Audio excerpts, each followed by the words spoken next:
Di sebuah desa kecil di daerah Jawa Timur, terdapat sebuah warung pecel sederhana milik seorang janda tua bernama Mak Rini. Warung itu berdiri di pinggir jalan kecil yang membelah persawahan. Bangunannya sangat sederhana, hanya berdinding bambu dan beratapkan sengkaratan. Tapi anehnya, setiap hari warung itu tak pernah sepi pembeli. Pagi-pagi sekali, bahkan sebelum ayam berkokok, orang-orang dari luar desa sudah berdatangan. Mobil-mobil mewah, sepeda motor gede, hingga rombongan travel sering terlihat berhenti di depan warung itu. Mereka semua hanya untuk satu hal, menyantap pecel Mak Rini. Warga desa sendiri tak begitu paham mengapa warung itu bisa sebegitu laris. Pecelnya memang enak, tapi tak ada yang istimewa dibanding warung pecel lainnya. Nasi, sayur rebus, sambal kacang, semua terlihat biasa. Tapi begitu masuk ke dalam mulut, rasa sambal kacangnya membuat orang seperti ketagihan. Seolah-olah ada yang membisikkan untuk terus makan. Dan kembali lagi, suatu hari, seorang pemuda bernama Jatmiko, mahasiswa dari Surabaya yang sedang melakukan KKN di desa itu, mulai merasa curiga. Ia melihat bagaimana Mak Rini selalu masuk ke dapur setiap sebelum subuh. Lalu terdengar suara lirih seperti sedang membaca mantra. Jatmiko yang tinggal di rumah kepala desa, mulai bertanya-tanya. Ia mencium aroma yang tak biasa setiap lewat dekat warung itu. Campuran wangi bunga melati dan bau tanah basah. Tak hanya itu, ia juga mendengar desas-desus bahwa setiap malam Jumat Kliwon, Mak Rini tak pernah tidur. Dan ada cahaya aneh yang keluar dari dapurnya. Mak Rini itu bukan orang biasa, kata Mbah Somo tetua desa sambil menyeruput kopi. Dulu dia pernah hilang 3 hari 3 malam di tengah sawah. Waktu ditemukan dia sudah tak sama lagi. Jatmiko semakin penasaran. Ia memutuskan untuk menyelidiki lebih dalam. Apa sebenarnya rahasia di balik sambal kacang yang bikin orang tak bisa berhenti makan? Apa benar Mak Rini menyimpan sesuatu, atau sesuatu yang menyimpan Mak Rini? Jatmiko tak bisa menahan rasa penasaran yang semakin membara. Setiap kali ia melintas di depan warung, ada sesuatu yang menarik perhatiannya. Sebuah cahaya redup yang keluar dari balik tirai bambu dapur, dan suara lirih yang hampir tidak terdengar. Seperti seseorang sedang berbicara tapi tidak ada orang di situ. Hanya Mak Rini yang tampak sibuk memasak. Suatu malam setelah makan malam, Jatmiko memutuskan untuk mengunjungi warung itu lebih larut. Ia ingin mengetahui apa yang sebenarnya terjadi di balik pintu dapur warung pecel yang selalu penuh sesak dengan pembeli. Dengan hati-hati, ia berjalan pelan, menyusuri jalan setapak menuju warung Mak Rini. Suasana di sekitar warung sangat sepi. Hanya suara angin yang berdesir di antara pepohonan sawah yang menemani langkahnya. Jatmiko menyelinap ke samping warung dan bersembunyi di balik semak-semak untuk mengintip.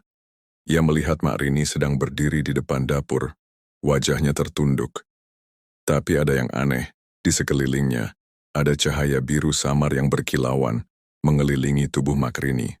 Mak Rini mulai mengucapkan kata-kata yang terdengar seperti mantra, dan tiba-tiba dari dalam rumah muncul sebuah bayangan gelap. Bayangan itu bergerak sangat cepat, seolah-olah melayang di atas tanah. Jatmiko merasa bulu kuduknya berdiri, tapi ia tetap diam, menyaksikan dari jauh. Bayangan itu meluncur ke arah Mak Rini dan menghampirinya. Mak Rini mengangkat kedua tangan, seperti memanggil, dan bayangan itu menghilang ke tubuhnya. Setelah beberapa detik, Mak Rini berdiri tegak, dengan mata yang terlihat lebih gelap dari biasanya. Jatmiko yang sudah sangat terkejut, hampir tidak bisa bergerak. Namun tiba-tiba Mak Rini menoleh ke arah semak-semak tempat ia bersembunyi. Jatmiko segera menarik tubuhnya ke dalam bayangan pohon besar, berusaha untuk tidak terlihat.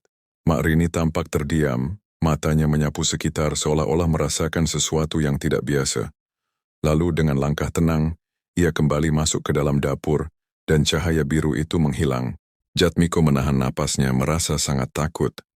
Sesuatu yang tidak wajar telah terjadi di depan matanya, dan ia merasa dirinya seperti telah melangkah ke dunia yang jauh lebih gelap dari yang bisa ia bayangkan. Namun, rasa ingin tahu yang tak tertahankan membuatnya tetap berdiri di sana.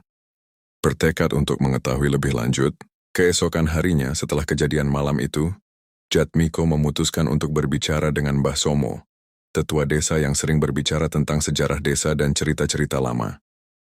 Ia merasa bahwa hanya orang sepertinya yang bisa memberi penjelasan tentang kejadian aneh tersebut. Mbah Somo hanya tersenyum tipis ketika mendengar pertanyaan Jatmiko. "Ah, kau sudah melihatnya," katanya, sambil meminum kopi. "Apa yang kau lihat itu bukan sekadar kebetulan. Warung pecel itu bukan hanya soal sambal kacang, anak muda. Itu adalah tempat yang terhubung dengan kekuatan yang lebih besar, yang ada sejak pohon beringin itu masih tegak berdiri di sana." Jatmiko semakin bingung, tapi ia mendengarkan dengan seksama. "Mbah, apa yang sebenarnya terjadi dengan Mak Rini?" tanya Jatmiko. Mbah Somo menatapnya dengan tatapan dalam, seolah-olah ia tahu pertanyaan itu akan datang. "Mak Rini, dulu dia bukan siapa-siapa. Tapi satu malam, dia menemukan pohon beringin yang besar di tengah sawah. Saat itu dia berdoa, memohon kekayaan dan kekuasaan, karena hidupnya yang susah. Dan pohon itu memberi jawaban, sebuah perjanjian. Tapi ada harga yang harus dibayar." Jatmiko menggigit bibirnya. "Apa harganya, Mbah?" Mbah Somo menarik napas panjang. "Harga itu adalah jiwa. Setiap kali dia membuat pecel untuk para pembeli, ada bagian dari jiwa mereka yang tertarik oleh sambal itu. Dan setiap malam, Mak Rini harus memberikan sesaji untuk menjaga keseimbangan." Jatmiko terdiam, merasakan dingin yang merayap di sepanjang punggungnya. "Sekarang kau tahu kenapa warung itu selalu laris," lanjut Mbah Somo dengan suara pelan. "Karena orang-orang yang makan di sana, pada akhirnya, akan kembali lagi. Tak ada yang bisa melepaskan diri dari rasa ketagihan yang Mak Rini tanamkan." Dengan perasaan campur aduk, Jatmiko berjanji untuk mengungkap kebenaran. Namun ia tahu bahwa untuk melakukan itu, ia harus menghadapi kekuatan yang jauh lebih besar dari yang ia bayangkan. Setelah mendengar cerita dari Mbah Somo, Jatmiko merasa bahwa satu-satunya cara untuk mengungkap kebenaran adalah dengan menghadapi Mak Rini langsung. Namun ia tahu bahwa itu bukanlah keputusan yang mudah. Mak Rini bukan hanya seorang pedagang biasa, tetapi seseorang yang telah mengikat perjanjian dengan kekuatan yang jauh lebih besar. Jika ia salah langkah, bukan hanya dirinya yang akan terjerat, tetapi seluruh desa. Pagi itu, Jatmiko memutuskan untuk pergi ke warung Mak Rini. Ia tidak membawa rasa takut, meskipun hatinya sedikit gelisah. Tujuannya bukan untuk menuduh atau menyerang, tetapi untuk mencari tahu lebih banyak tentang perjanjian tersebut dan apakah ada cara untuk menghentikannya. Sesampainya di warung, Mak Rini sedang menyiapkan bahan-bahan pecel. Ia tampak tenang seperti biasa, tanpa mencurigai apapun. Jatmiko pun memutuskan untuk duduk di meja yang berada paling dekat dengan dapur, dengan harapan bisa mengamati lebih banyak lagi. Beberapa pembeli sudah datang dan mulai menikmati pecel mereka, sementara bau sambal kacang yang khas menguar di udara. "Selamat pagi, Mak Rini," sapa Jatmiko berusaha terdengar santai. Mak Rini menoleh dan memberikan senyum tipis meskipun matanya terlihat lebih dalam dari biasanya. "Pagi, Nak. Ada yang bisa Mak bantu?" Jatmiko menyandarkan tangannya ke meja dan memandang Mak Rini dengan tatapan serius. "Mak, saya ingin tanya sesuatu. Kenapa warung ini bisa begitu terkenal? Banyak orang bilang kalau sambal kacang pecel Mak itu luar biasa. Tapi, saya merasa ada yang aneh. Ada yang tidak biasa dengan tempat ini." Mak Rini terdiam sejenak. Matanya yang biasanya lembut kini terlihat lebih tajam. Namun, ia tidak langsung membalas. Sebaliknya, ia menatap Jatmiko dengan senyuman samar yang sulit dibaca. "Banyak yang bilang begitu, Nak. Tapi, kenapa kamu bertanya? Apakah kamu juga merasakan hal yang aneh?"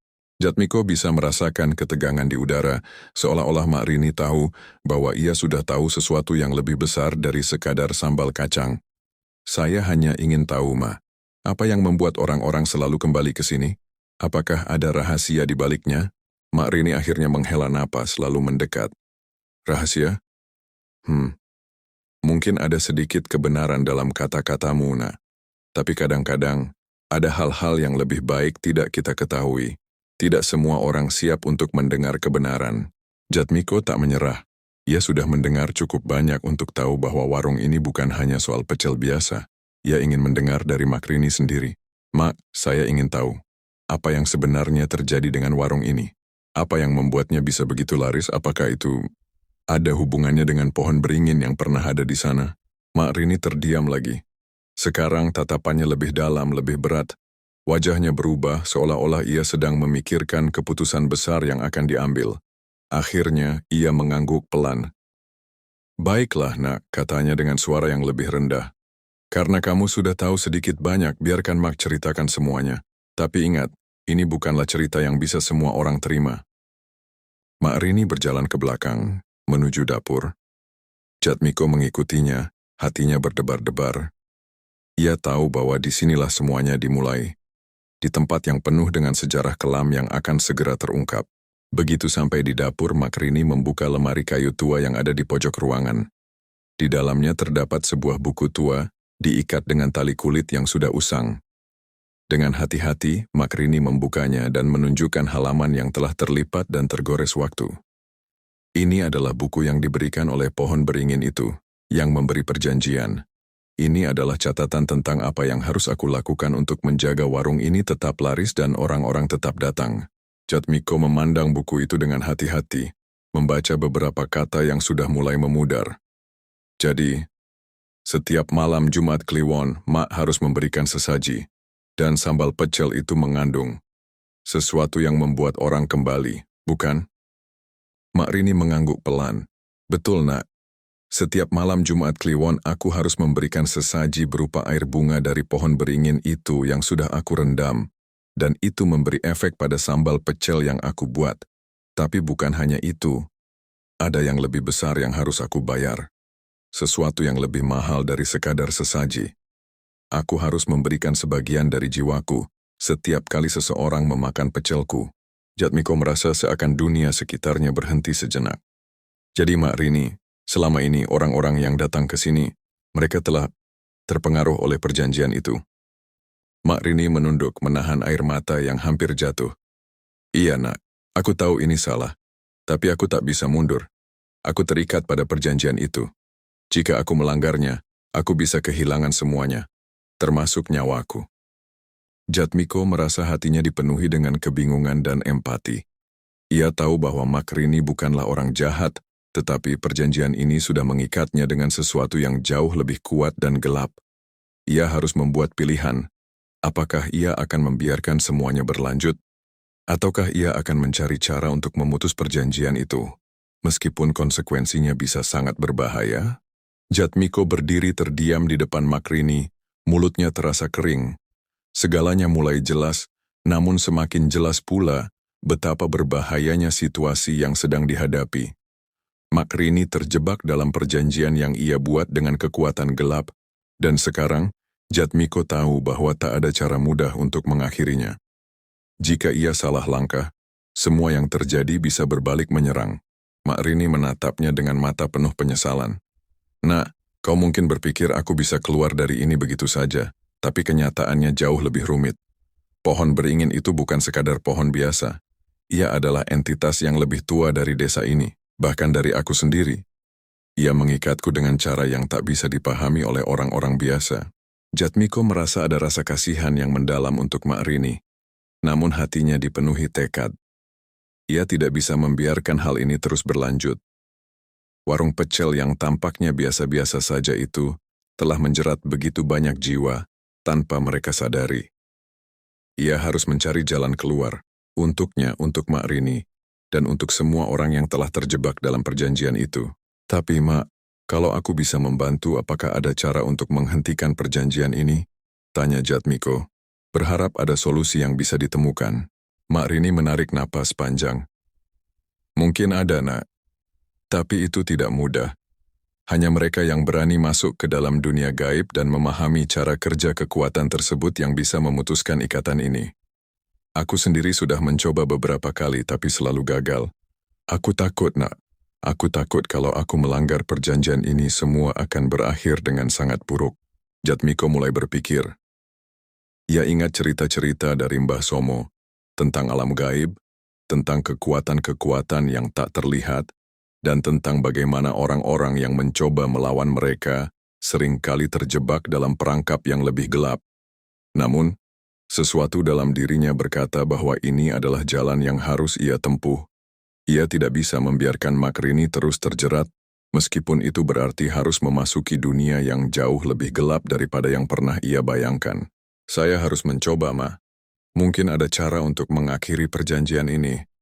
Mungkin ada sesuatu yang bisa kita lakukan sebelum semuanya terlambat.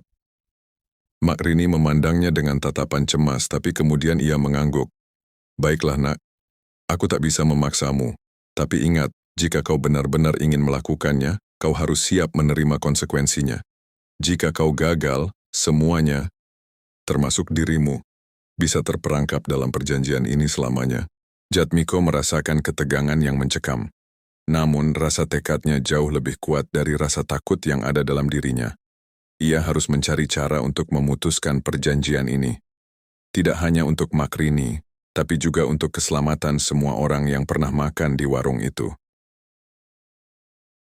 Beberapa malam setelah percakapan itu, Jatmiko mulai melakukan persiapan. Ia menyadari bahwa untuk menghadapi kekuatan yang ada di dalam warung itu, ia membutuhkan lebih dari sekadar tekad. Ia memutuskan untuk mencari orang yang berpengalaman dengan dunia gaib. Di desa itu, ada seorang perempuan tua bernama Nyi Sumini, yang dikenal sebagai seorang dukun yang memiliki pengetahuan tentang hal-hal mistis. Orang-orang sering datang padanya untuk mencari petunjuk atau bantuan dalam masalah gaib. Jatmiko mendatangi rumah Nyi Sumini, yang terletak jauh di ujung desa. Rumah itu tampak lebih tua dari yang ia bayangkan, dengan aroma rempah-rempah dan dupa yang kuat menyelimuti udara sekitar. Begitu Jatmiko masuk, ia disambut oleh sosok perempuan tua dengan wajah keriput dan mata yang tajam. Nyi Sumini mengangkat alisnya begitu melihat Jatmiko. "Apa yang kau cari, anak muda?" Suara Nyi Sumini terdengar dalam dan berwibawa. Jatmiko menceritakan semuanya, tentang Makrini, warung pecel dan perjanjian gelap yang mengikatnya. Nyi Sumini mendengarkan dengan penuh perhatian, tanpa menginterupsi. Setelah Jatmiko selesai bercerita, Nyi Sumini duduk diam beberapa saat, memikirkan sesuatu. "Perjanjian itu sudah lama terjalin, nak," kata Nyi Sumini akhirnya. "Pohon beringin itu bukanlah pohon biasa. Ia adalah penunggu alam yang memiliki kekuatan untuk mengikat jiwa. Untuk memutuskan perjanjian ini, kau harus menghadapinya langsung di dunia gaib, dan membawa sesuatu yang lebih kuat dari kekuatan pohon itu." Jatmiko merasa gugup, tapi ia tahu bahwa ini satu-satunya jalan. "Apa yang harus saya lakukan, Nyi?" Nyi Sumini menghela napas panjang. "Kau harus menemui penunggu pohon beringin itu dan memintanya untuk membatalkan perjanjiannya. Tapi ingat, nak, kekuatan itu tidak akan menyerah begitu saja. Ia akan mengujimu. Jika kau tidak siap, kau akan terperangkap bersama Makrini." Jatmiko merasa ada ketegangan yang semakin besar. Ia tahu apa yang harus dilakukan, tapi ia juga sadar bahwa jalan ini penuh dengan bahaya. Tanpa berlama-lama, ia bersiap untuk melakukan perjalanan malam itu juga. Langkah pertama adalah menemui penunggu pohon beringin.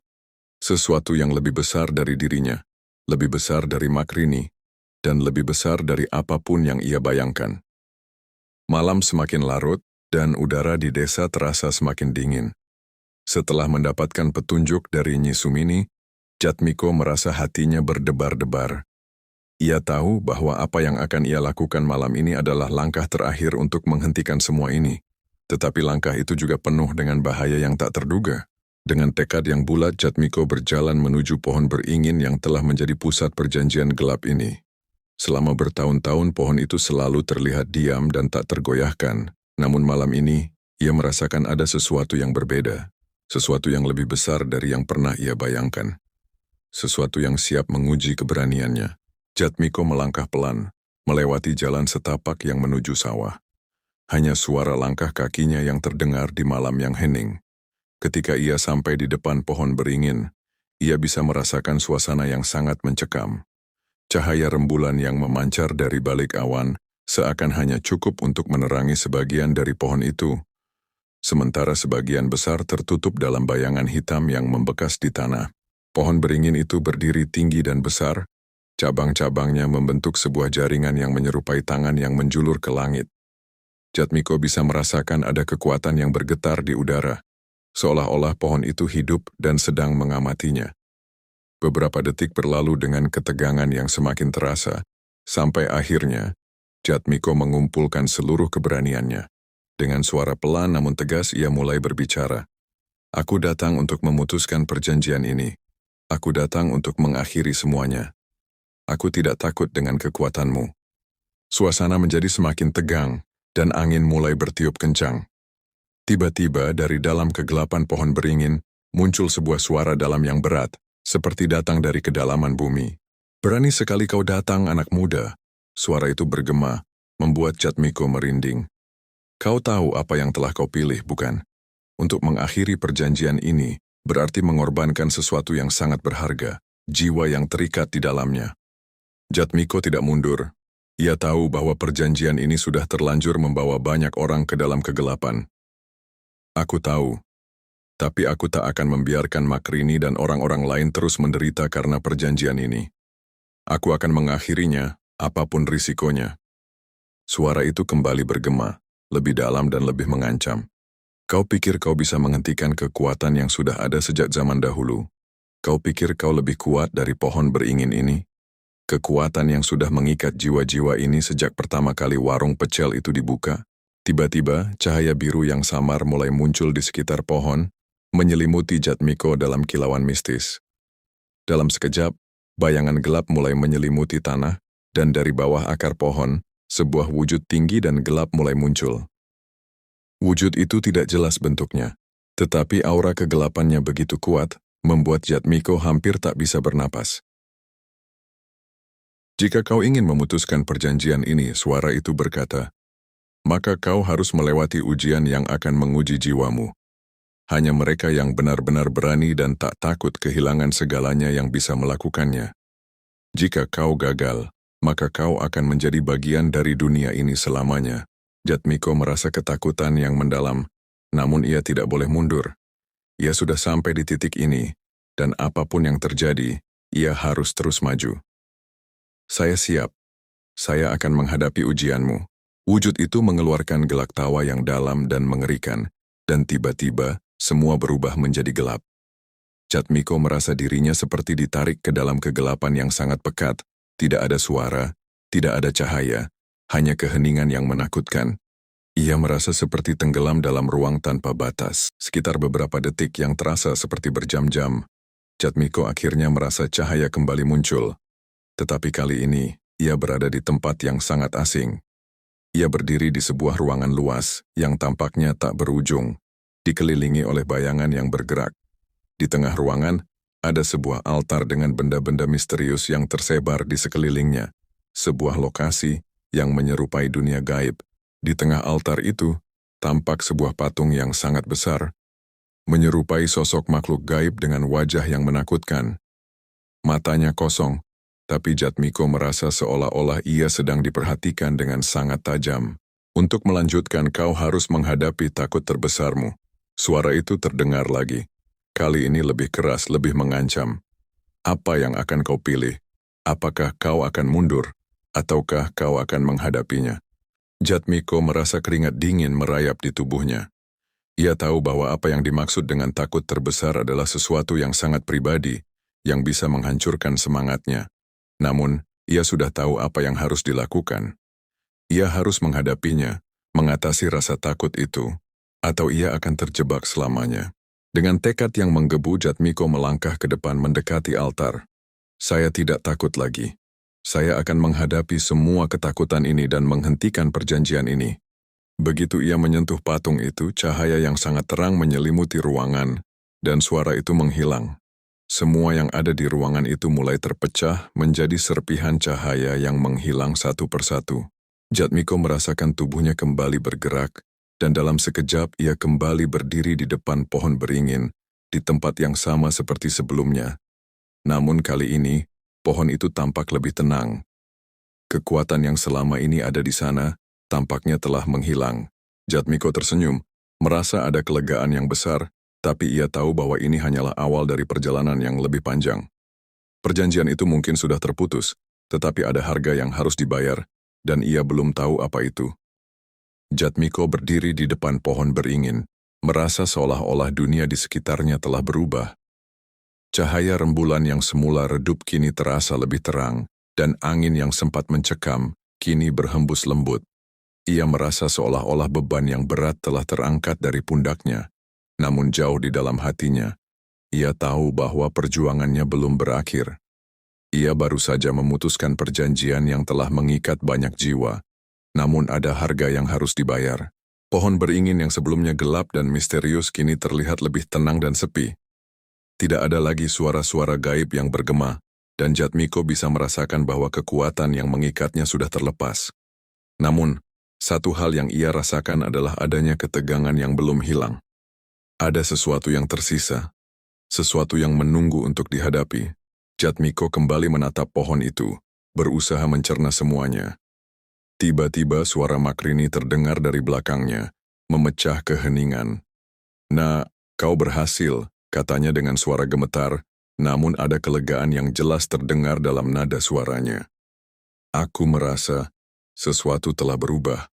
Apa yang kau lakukan?" Jatmiko menoleh melihat Makrini yang berjalan menuju pohon.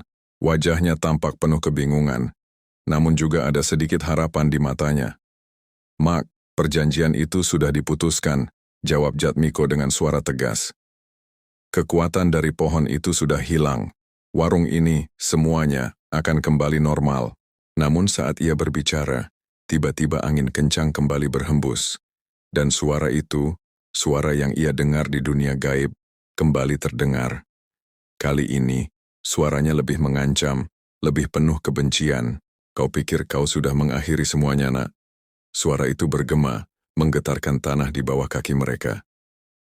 "Perjanjian ini bukan hanya tentang pohon beringin ini. Kau hanya memutuskan ikatan fisik, tapi jiwa-jiwa yang terikat di dalamnya tidak akan pernah bisa bebas begitu saja." Jatmiko terkejut. Ia telah merasa bahwa ia berhasil mengakhiri semuanya, tetapi kenyataan yang baru ia dengar ini menimbulkan keraguan di dalam dirinya. Jiwa-jiwa yang terperangkap? Apa maksud suara itu? Jiwa-jiwa ini akan terus mencari jalan keluar. Suara itu kembali bergema. "Jika kau ingin benar-benar memutuskan perjanjian ini, kau harus menghadapinya secara langsung.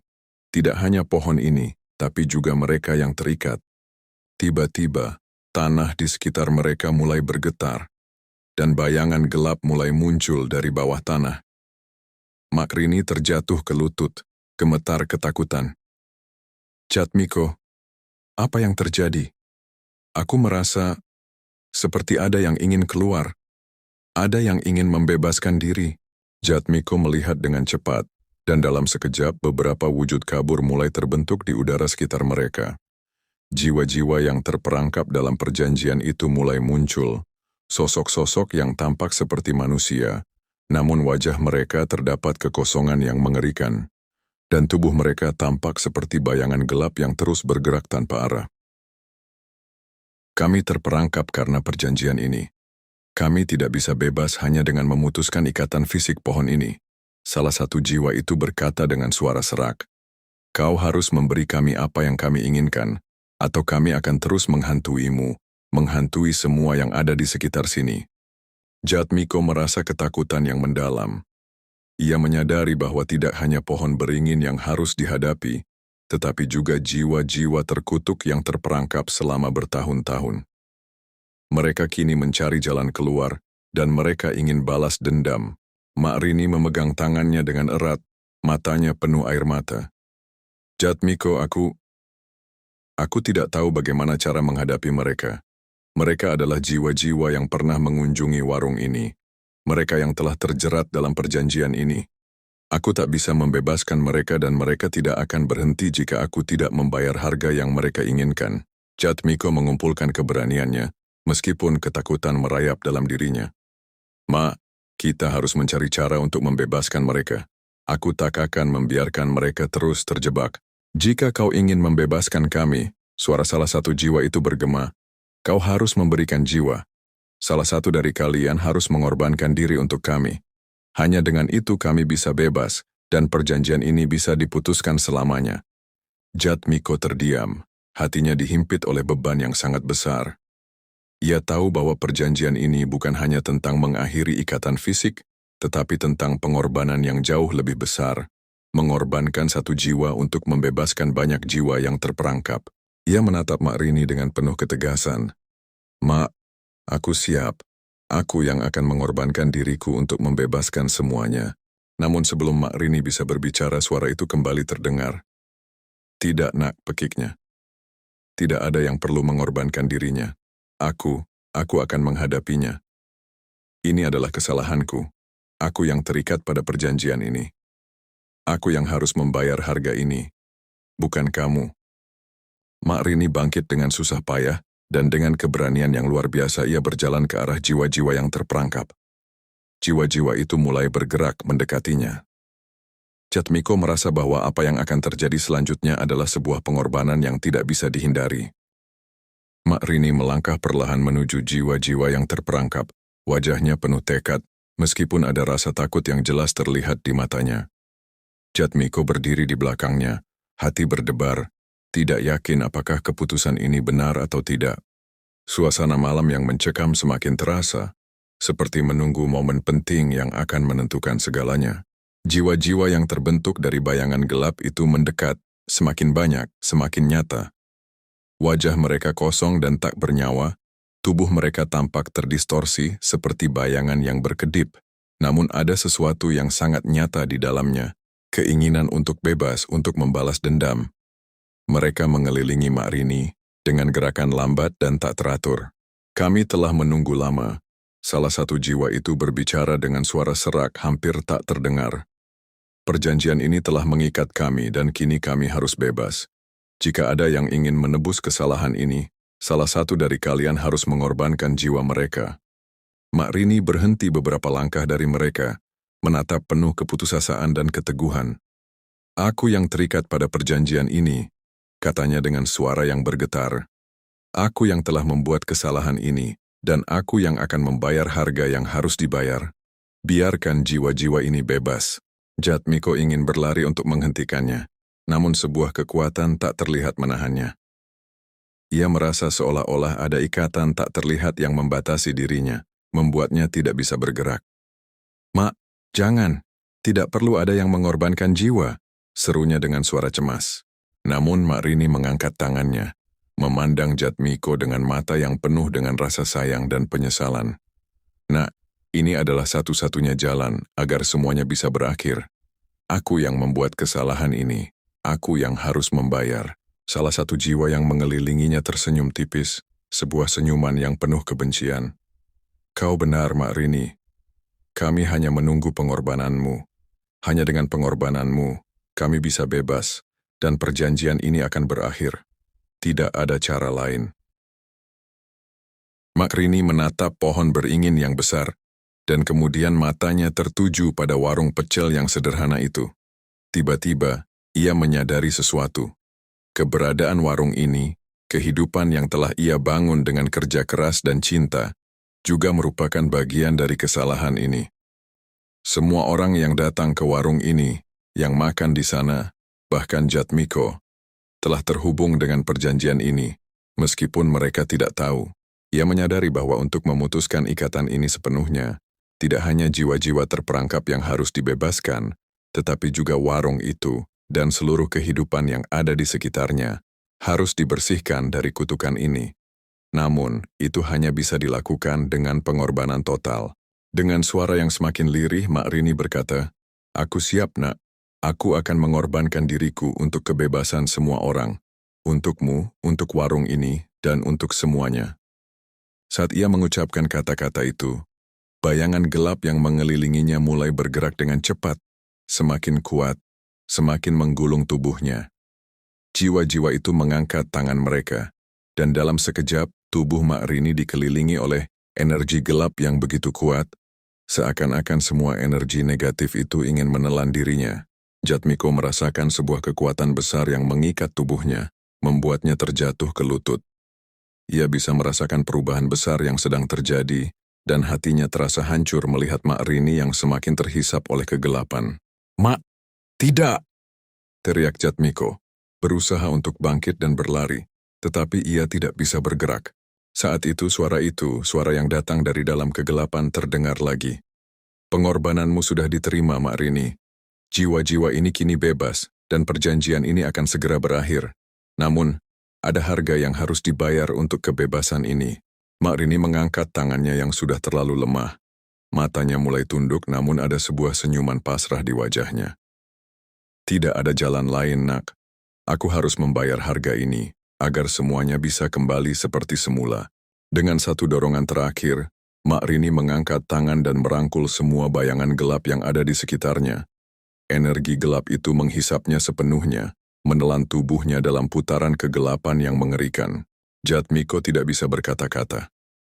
Hanya ada keheningan yang mengerikan setelah itu. Semua jiwa-jiwa yang terperangkap di sekitar mereka mulai menghilang satu persatu. Tubuh mereka berkeping-keping menjadi cahaya yang terbang menuju langit. Pohon beringin yang sebelumnya tampak menakutkan, kini perlahan mulai mengering. Daun-daunnya rontok, dan akarnya yang sebelumnya merayap di bawah tanah mulai terangkat dan menghilang. Jatmiko berdiri, terengah-engah, memandang ke arah tempat di mana Mak Rini terakhir terlihat. Mak Rini telah memberikan pengorbanan terakhirnya, namun perubahan besar yang terjadi di sekitar warung itu masih belum ia pahami sepenuhnya. Apa yang akan terjadi selanjutnya? Akankah ada kehidupan baru yang dimulai, atau justru ada kehidupan yang hilang untuk selamanya? Keheningan malam yang mencekam akhirnya pecah. Setelah pengorbanan Mak Rini, suasana di sekitar pohon beringin berubah drastis. Jatmiko berdiri di tempat yang sama, tubuhnya lemah dan hati penuh dengan kesedihan yang mendalam. Warung pecel yang sederhana itu, tempat di mana semuanya bermula, kini terasa sunyi dan kosong. Meskipun angin berhembus lembut, membawa rasa yang asing, pohon beringin yang dahulu dipenuhi dengan kekuatan gelap, kini tampak rapuh. Cabang-cabangnya yang besar mulai kekeringan, dan tanah di sekitar akar-akar pohon itu terlihat retak, seolah-olah pohon itu telah melepaskan semua ikatan yang menahannya. Keadaan yang seharusnya menakutkan kini menjadi suasana yang penuh harapan, meskipun Jatmiko masih merasa kehilangan yang mendalam. Ia menatap ke langit, mencoba menenangkan pikirannya. Mak Rini, wanita yang selama ini telah mengurus warung pecel itu, yang begitu penuh dengan kasih sayang dan ketulusan, telah pergi. Namun, pengorbanannya bukanlah akhir dari segalanya. Perjanjian yang mengikat jiwa-jiwa itu telah diputuskan. Semua telah terbebas, dan kutukan yang telah menghantui tempat itu selama bertahun-tahun akhirnya selesai. Namun ada satu pertanyaan yang terus mengganggu pikiran Jatmiko. Apa yang harus dilakukannya sekarang? Apakah warung pecel itu bisa dilanjutkan? Apakah ia bisa menghidupi impian yang telah ditinggalkan oleh Mak Rini? Saat itu sebuah suara lembut terdengar dari belakangnya, memecah kesunyian malam. "Nak, kau tidak perlu takut lagi." Jatmiko menoleh dan terkejut melihat sosok Nyi Sumini, wanita yang selama ini membantu memberi petunjuk padanya. Kini berdiri di dekat pohon beringin, tertawa dengan lembut, seolah ia telah tahu apa yang akan terjadi. "Nyi Sumini, bagaimana? Kau di sini?" tanya Jatmiko dengan suara gemetar. "Mak Rini telah melakukan pengorbanan besar," jawab Nyi Sumini tersenyum dengan penuh ketenangan. "Dan berkat pengorbanannya, bukan hanya jiwa-jiwa yang terperangkap yang bebas, tetapi energi negatif yang ada di sekitar warung pecel ini juga telah hilang." Jatmiko merasa lega mendengar itu, namun masih ada keraguan yang mengganggunya. Apa yang terjadi dengan warung ini? Apa yang akan terjadi pada semua orang yang sudah datang ke sini selama ini? Nyi Sumini mendekat, dan dengan suara yang lebih bijak ia berkata, "Warung ini bukan hanya sekedar tempat makan, Nak. Mak Rini telah menyusun kehidupan di sini dengan kerja keras dan ketulusan, dan itu telah memberi energi positif bagi semua yang datang. Meskipun ia harus mengorbankan dirinya, energi baik yang ditinggalkannya akan menghidupkan warung ini kembali. Perjanjian gelap itu tidak bisa lagi memengaruhi siapapun." Jatmiko menatap ke arah warung pecel yang terlihat jauh di kejauhan. Lampu-lampu kecil yang tergantung di sana berkelip-kelip dengan lembut, menciptakan suasana yang hangat dan akrab. Tidak ada lagi kegelapan yang membayangi tempat itu. Mak Rini mungkin telah pergi, tetapi warung itu tetap hidup.